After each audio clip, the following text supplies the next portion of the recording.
बिस्मिल्लाहिर्रहमानिर्रहीम। अल्लाह के नाम से जो बेहद मेहरबान निहायत रहम फरमाने वाला है।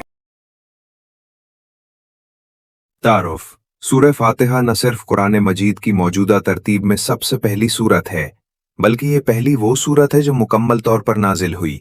इससे पहले कोई सूरत पूरी नहीं नाजिल हुई थी, बल्कि बाज़ सूरतों की कुछ आयतें आई थीं।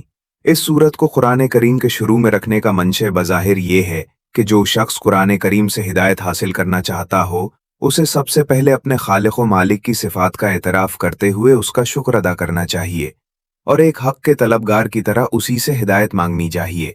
चुनाचे इसमें बंदों को वो दुआ सिखाई गई है जो एक तालिब हक को अल्लाह से मांगनी चाहिए, यानी सीधे रास्ते की दुआ। इस तरह इस सूरत में सिरात मुस्तकीम या सीधे रास्ते की जो दुआ मांगी गई है, पूरा कुरान इसकी तशरीह है कि वो सीधे रास्ता क्या है।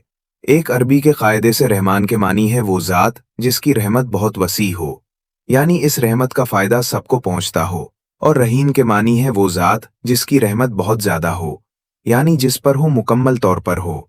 अल्लाह ताला की रहमत दुनिया में सबको पहुंचती है, जिससे मोमिन काफिर सब फैज़याब होकर रिस्क पाते हैं और दुनिया की नेमतों से फ़ायदा उठाते हैं। और आखिरत में अगरचे काफिरों पर रहमत नहीं होगी, लेकिन जिस किसी पर यानी मोमिनों पर होगी, मकल्लग में इक्तुमा पर नहा पर देखने। इस बन्नों को सबसे पहले है को सबता नहीं होगी, लेकिन जिस किसी पर होगी मुकम्मल तौर पर रहमत वाला चाहिए। रहीम की तशरीह होगी प्रक्षण है, यानी जिस किसी पर होगी मुकम्मल तौर पर हमत रहमा चाहिए। जमने के लिए अल्लाह ताला के खतना हो रहा होगा। जम से पहले इकना वसत था, इसने इमाम लोगों के बाद खताया है कुश्ती लरगत मुझे कपलब में पड़ेगा कि नेमतों के साथ किसी तकलीफ का कोई साइबा नहीं होगा। रहमान और रहीम के मानी में जो ये फ़र्क है, इसको जाहिर करने के लिए रहमान का तर्जुमा सब पर मेहरबान और रहीम का तर्जुमा बहुत मेहरबान किया गया है। अल्हम्दुलिल्लाहि रब्बिल आलमीन। सब खूबियां अल्लाह को जो मालिक सारे जहान वालों का। अगर आप किसी इमारत की तारीफ करें तो दर हकीकत वो उसके बनाने वाले की तारीफ होती है। लिहाजा इस कायनात में जिस किसी चीज़ की तारीफ की जाए वो बिलाखिर अल्लाह ताला ही की तारीफ है, क्योंकि वो चीज़ उसी की बनाई हुई है। तमाम जहानों का परवरदिगार कहकर उसी तरफ इशारा किया गया है। इंसानों का जहान हो या जानवरों का, सबकी तख्लीक और परवरिश अल्लाह ताला ही का काम है। और उन जहानों में जो कोई चीज़ काबिल तारीफ है वो अल्लाह ताला की तख्लीक और शान रुबूबियत की वजह से है। अर्रहमानिर्रहीम में बहुत मेहरबान रहमत वाला। मालिक यौमिद्दीनी, रोज़े जज़ा का मालिक। रोज़े जज़ा का मतलब है वो दिन जब तमाम बंदों को उनके दुनिया में किए हुए आमाल का बदला दिया जाएगा।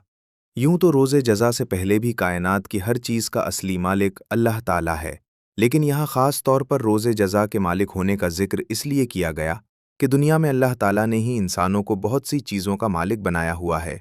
ये मलकियत अगरचे नाक़िस और आर्जी है, ताहम ज़ाहिरी सूरत के लिहाज से मलकियत ही है, लेकिन क़यामत के दिन जब अल्लाह ताला जज़ा व सज़ा का मरहला आएगा तो ये नाक़िस और आर्जी मलकियतें भी ख़त्म हो जाएंगी। उस वक्त ज़ाहिरी मलकियत भी अल्लाह ताला के सिवा किसी की ना होगी। इय्याका नअबुदु व इय्याका नस्तईनु, हम तुझी को पूजें और तुझी से मदद चाहें।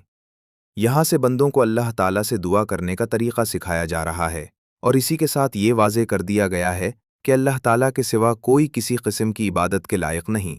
नीज़ हर काम में हकीकी मदद अल्लाह ताला ही से मांगनी चाहिए, क्योंकि सही मानी में कारसाज इसके सिवा कोई नहीं।